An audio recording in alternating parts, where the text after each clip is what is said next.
The education sector in the region is increasingly witnessing growth in both demand and investments. Industry experts discuss trends, best practices, and the future at the three-day education investment MENA today. The size of the private education market in the Middle East and North Africa was estimated at $1.9 billion in 2012. Higher education in the UAE alone is valued at $870 million. In the next decade, Abu Dhabi needs around 100 new schools. The forum, organised by IIR Middle East, highlighted the critical role of education in global educational growth, the legal and practical considerations, as well as the challenges the region is currently facing with rising demand. According to experts, international education is a growing phenomenon worldwide due to factors such as globalisation. Andy Homden, the principal at Jumeirah Baccalaureate School in the UAE, says where business goes, education follows.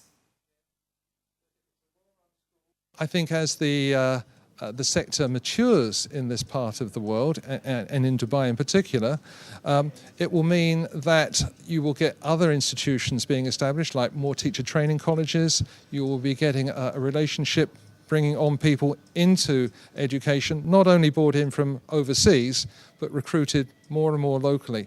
And if you look at 50 years down the track, I think you're going to see a very different environment than what you're seeing right now.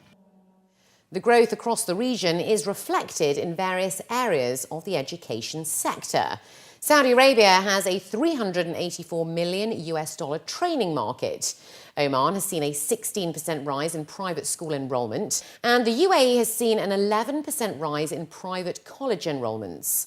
Over the past 3 years, Homden says their school has seen the number of students quadruple from 90 to 850. While these are all positive signs for business, there are also challenges. Among them is identifying and retaining quality teaching and leadership staff within kindergarten schools, colleges and universities. We are competing for the best teachers around the world. So we're not only competing with schools in the UAE, we're competing with schools in India, China, the rest of the world, which is growing at the same time. So what we've been talking about this morning is how to find good staff, how to train them, how to keep them. And that is one of the biggest challenges in the international field today. There's a special role here for the private sector, I think, simply because of the speed and the capacity that it has to meet. I think a government organisation couldn't actually move quickly enough to meet the demands that are actually growing. So if you actually have a partnership between government and the private sector and the other well-established schools, which themselves are looking at growing, then you've got the capacity, well, got the potential for the capacity to grow at the kind of rate that it needs to grow.